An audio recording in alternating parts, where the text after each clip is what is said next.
Hello students, we have seen in last lecture blood pressure, factors affecting blood pressure. There are two types of blood pressure, systolic and diastolic blood pressure. Normal blood pressure level is 120 divided by 80. Here we will start new bit of chapter respiration and circulation is measurement of blood pressure. How blood pressure is measured? Blood pressure is measured with the help of an instrument called sphygmomanometer. What is sphygmo? Sphygmo means pulse. Manometer means an instrument which is used for measuring blood pressure. In next slide, we will see this instrument.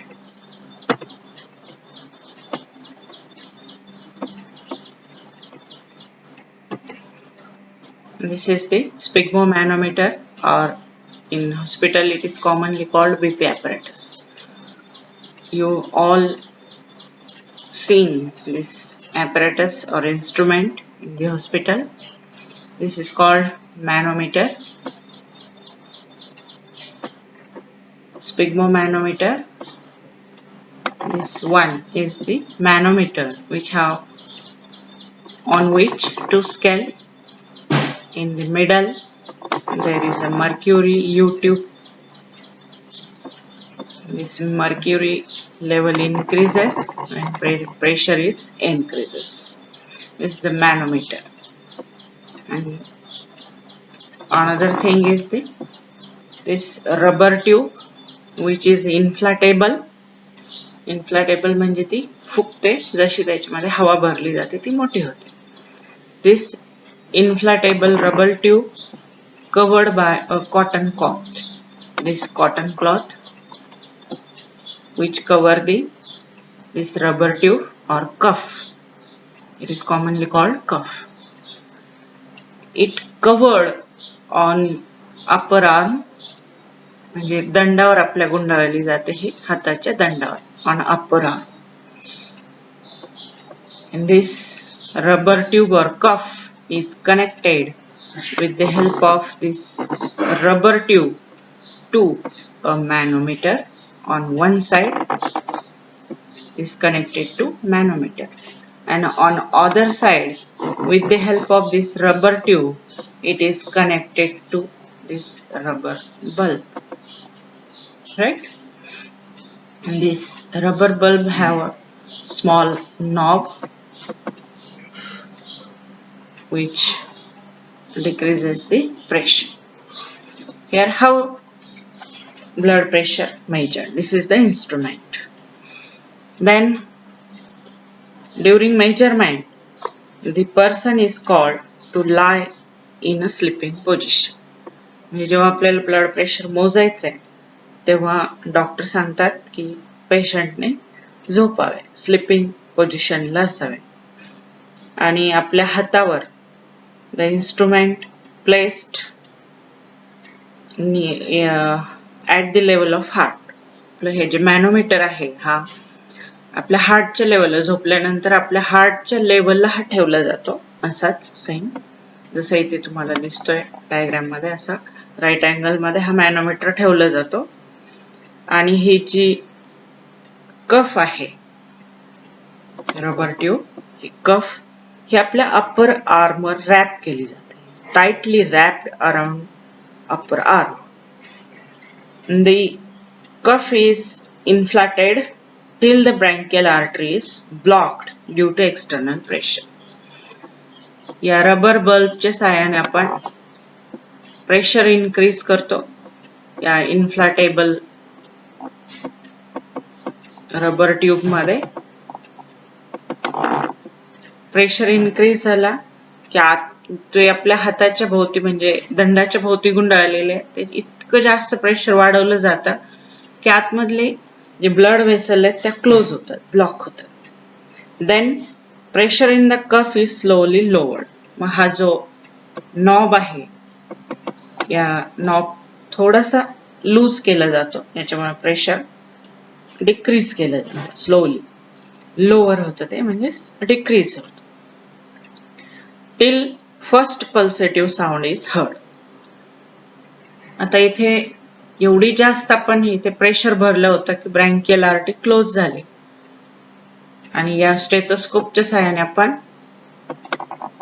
पल्सेटिव्ह sound heard करणार. म्हणजे जिथे आपले pulse felt होते तिथे हा भाग ठेवायचा आणि हे दोन भाग कानामध्ये घालायचे असतात आणि हा जो पुढचा पॉइंट आहे जिथे साऊंड हर्ड होईल म्हणजेच पल्स जिथे हर्ड होईल म्हणजे रेडियल आपल्या व्रिस्टवर किंवा आपल्या हिंजवर हा पॉइंट ठेवायचा आणि इथे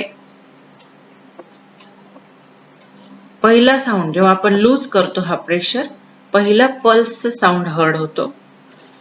ज्या फर्स्ट साऊंडला at this movement pressure indicated in manometer is systolic blood pressure. म्हणजे इथे पहिला पल्सेटिव्ह साऊंड जेव्हा आपण स्टेथोस्कोपच्या सहाय्याने हर्ड करू ज्या साऊंडला म्हटलं जातं कॅरट कॉफ साऊंड, हा हर्ड झाल्यानंतर इथे म्हणजे आवाज आल्यानंतर प्रेशरची जी लेवल असेल इथे मॅनोमीटर मध्ये जो प्रेशर असेल जिथपर्यंत हा मर्क्युरी ची लेवल वर गेलेली असेल आणि ते जे मार्क असेल प्रेशर जेव्हा पहिला साऊंड या स्टेथोस्कोपच्या सहाय्याने आपल्याला हर्ड होणार तर त्या लेवलला त्या मार्किंगला त्या प्रेशरलाच काय म्हटलं जातं सिस्टोलिक ब्लड प्रेशर. आणि हळूहळू आपण हा प्रेशर कसं करणार आहे लो करणार. Pressure in the cuff is further lowered till any pulsative sound can not be heard due to smooth blood flow. म्हणजे आपण हे हाताच्या दंडाच्या भोवती ही ट्यूब गुंडाळली होती ज्याच्यामुळे ब्रँकियल आर्टरी बंद झाली होती, साऊंड येत नव्हता, परंतु आपण हा नॉब लूज केला त्याच्यामुळे आपल्याला पहिला साऊंड हर्ड झाला आणि मग हळूहळू हे प्रेशर लूज होत गेलं. आता हा जो पहिला साऊंड इथे आला त्यालाच आपण तेव्हा मॅनोमीटर मध्ये जी लेवल असेल ती सिस्टोलिक ब्लड प्रेशर आणि आता लूज झालं इथलं प्रेशर, आता साऊंड हर्ड होत नाही कॅरकॉफ साऊंड, मग ती जी लेवल असेल ब्लड प्रेशरची तिला म्हटलं जातं डायस्टॉलिक ब्लड प्रेशर. अशा प्रकारे या इन्स्ट्रुमेंटच्या सहाय्याने आपण सिस्टोलिक आणि डायस्टॉलिक ब्लड प्रेशर मेजर करतो. अँड ऑप्टिमल प्रेशर और normal pressure level record is 120 divided by 80 mmHg. Hypertension, it is the disorder of heart. What is hypertension? Persistently raised blood pressure higher than normal level is called hypertension. Normal level of blood pressure is 120 divided by 80. When persistent raised म्हणजे नेहमीसाठी blood pressure वाढलेलं असतं. आपण exercise केली किंवा पळत पळत आलो आणि ब्लड प्रेशर वाढलंय त्याला हायपरटेन्शन नाही म्हणत, परंतु कधीही मेजर केलं आपण रेस्टच्या वेळेस एनी टाइम तर ते नेहमी वाढलेलंच असतं. Persistently raised or increased blood pressure higher than normal blood pressure. Normal किती आहे 120 divided by 80. This persistently raised blood pressure called as hypertension. Example 140 divided by 80 mmHg, it is called threshold hypertension. 140 divided by 80 या लेवलला या वाढलेल्या लेवललाच काय म्हटलं जातं threshold hypertension. And 180 divided by 120 म्हणजे सिस्टोलिक 120 वरून किती गेलं ते 180 आणि डायस्टॉलिक 80 वरून किती गेलं ते 120 mmHg is the higher reading which is dangerous, right, to the health. It damage heart, brain and kidney. आपल्या तीन मेन व्हायटल ऑर्गन वर याचा इफेक्ट होतो, हार्ट, ब्रेन आणि किडनी. हार्ट वर काय इफेक्ट होतो बघू आपण. First, under the condition of hypertension heart uses more energy to pump for pumping. म्हणजे हायपरटेन्शन ज्याच्यामध्ये बीपी हाय आहे म्हणजे जास्तीत जास्त हार्ट एनर्जी यूज करेल पंपिंग करण्यासाठी, कारण फास्ट पंपिंग करायचं त्याला, विच कॉजेस एंजिना पेक्टोरिस. कशामध्ये रिझल्ट होऊ शकतो, याचा कोणती डिसऑर्डर होऊ शकते हायपरटेन्शनमुळे? Angina pectoris. ज्याच्यामध्ये अशी कंडिशन आहे की हार्ट चेस्ट मध्ये पेन होते. What is angina pectoris? The chest pain due to lowered blood supply to cardiac muscles. आपल्या ज्या हार्टच्या मसल्स आहेत, कार्डियक मसल्स, यांना कमी ब्लड प्रेशर सप्लाय केला जातो, ज्याच्यामुळे आपल्या छातीमध्ये पेन्स होतात, चेस्ट पेन होतात. यालाच एंजिना पेक्टोरिस म्हणतात. काही वेळेस हे हायपरटेन्शन मायोकार्डियल इन्फ्रॅक्शन मध्ये सुद्धा लीड होऊ शकते, म्हणजे हार्ट अटॅक. थोडक्यात हे इफेक्ट हार्टवर होतात, angina pectoris and myocardial infarction. What is the effect on brain? There are more chances of brain haemorrhage. काय होऊ शकतं पेशंटला? ब्रेन हॅमरेज म्हणजे हायपरटेन्शनमुळे आपल्या ब्रेन मधली एखादी ब्लड वेसल फुटू शकते, बस्ट होऊ शकते. This is called as brain haemorrhage, ज्याच्यामुळे जो पेशंट आहे त्याला पॅरालायसिस होऊ शकतो किंवा तो कोमामध्ये जाऊ शकतो. कारण काय आहे याचं की आपल्या ज्या ब्रेन मधल्या आर्टरीज आहेत त्या लेस प्रोटेक्टेड असतात सराउंडिंग टिश्यू पासून. म्हणजे बाकीचे जर ऑर्गन बघितले आपण तर आर्टरीजला प्रोटेक्शन असतं सराउंडिंग टिश्यूचं, परंतु ब्रेन मधल्या ज्या आर्टरीज आहेत त्या लेस प्रोटेक्टेड असतात, म्हणून त्या बस्ट होऊ शकतात. हायपरटेन्शनमुळे ब्रेन हॅमरेज होऊ शकतं, ज्याच्यामुळे पेशंटला पॅरालायसिस किंवा तो कोमामध्ये जाऊ शकतो. Then third organ is the kidney. हायपरटेन्शनमुळे किडनीवर काय इफेक्ट होतो तर किडनी फेल होऊ शकते, किडनी फेल्युअर होऊ शकतात. आणि आपण ऑलरेडी बघितलेलं आहे 11th मध्ये what is kidney failure. There are 2 type of kidney failure and all that.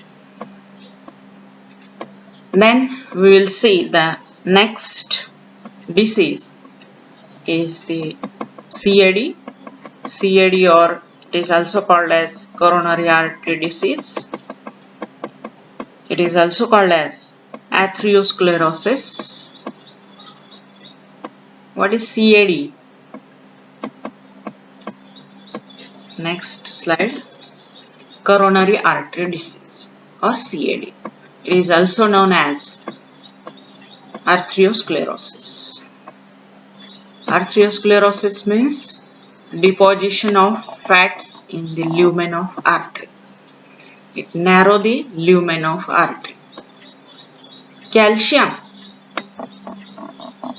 fat like cholesterol and fibrous tissue, all these get deposited in the blood vessel supply and narrow the lumen of blood vessel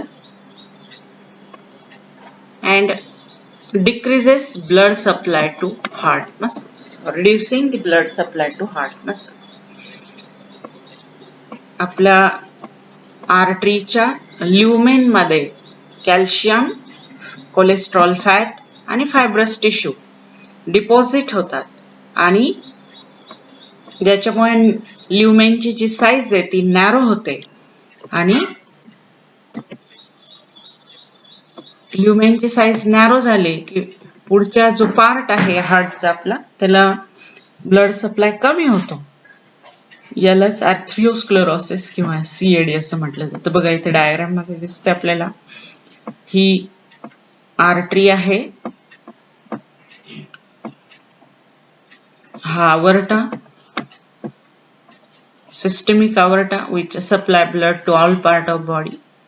या अवर्टामधून ही छोटी branch बाहेर पडली जी आहे right coronary artery, आणि ही दुसरी branch आहे जिच्यात 2 branches होतात परत, सर्कम करोनरी आर्टरी आणि ही left anterior artery, descending artery. ह्या ज्या आर्टरीज आहेत ह्या हार्टच्या वॉलला, हार्टच्या मसल्सला ब्लड सप्लाय करतात. पूर्ण हार्टच्या वॉलला किंवा मसल्सला, कार्डियक मसल्सला काय केलं जातो? Blood supply.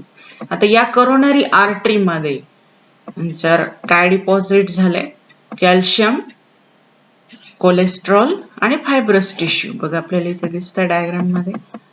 हा ल्युमेन मध्ये हे डिपॉझिट झाले आणि त्यांनी हा ल्युमेनचा साईज कसा केला, नॅरो केला. इथं बघितलं आपण तर साईज मोठा असतो, इथे तो कसा झालाय, छोटा झालाय, नॅरोवर साईज झाला. काही ठिकाणी तर पूर्ण क्लोज पण होऊ शकतो आणि ब्लड इथल्या इथेच रिटर्न जाऊ शकतं, म्हणजे परत ब्लड इथून सप्लाय पुढे जाणार नाही. म्हणजे इथे थोडक्यामध्ये समजा ब्लॉकेज झाला असेल या भागात, तर हा पुढच्या मसल्सला ब्लड सप्लाय दिलाच जाणार नाही. याला म्हटलं म्हणजे थोडक्यात रिड्युस्ड ब्लड सप्लाय होतो. This is called as CAD or atherosclerosis. Then what is angina pectoris? तर angina pectoris काय आहे बघू आपण. It is the pain in the chest.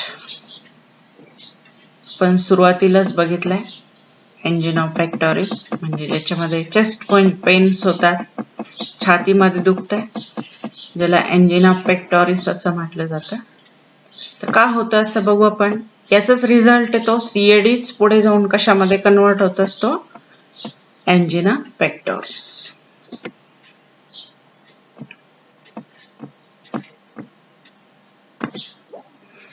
बघा इथे दिसते आपल्याला ही ब्लड वेसल्स जी आहे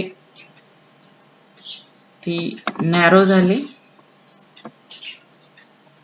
आणि हार्टच्या मसल्सला ब्लड सप्लाय रिड्यूस झाला. ही मसल्स इथे नॅरो झाल्यामुळे हार्टच्या मसल्सला ब्लड सप्लाय रिड्यूस झाला, ऑक्सिजन कमी पडला, त्यात डॅमेज होऊ लागला आणि ज्याच्यामुळे हार्ट पंप होता वेळेस हार्टमध्ये काय होत आहे, पेन्स होत आहे. This chest pain is nothing but the angina pectoris. Discomfort होतं हार्टमध्ये because of reduction of blood supply. Blockage असल्यामुळे तिकडे ब्लड सप्लाय कसा होतो, कमी होतो किंवा होत नाही. मग त्या मसल्स हळूहळू डिजनरेट, डॅमेज होऊ लागतात. म्हणून तिकडे काय तयार होतो, चेस्ट पेन. आता हा चेस्ट पेन फक्त चेस्ट पुरता मर्यादित राहत नाही. तो म्हणजे फक्त छातीमध्येच इथे चेस्ट पेन आणि हेवीनेस जो आहे फक्त छातीमध्येच राहत नाही आपल्या, तर तो फॉलोड होतो. This pain is followed in neck, in lower jaw, in left shoulder and in left arm.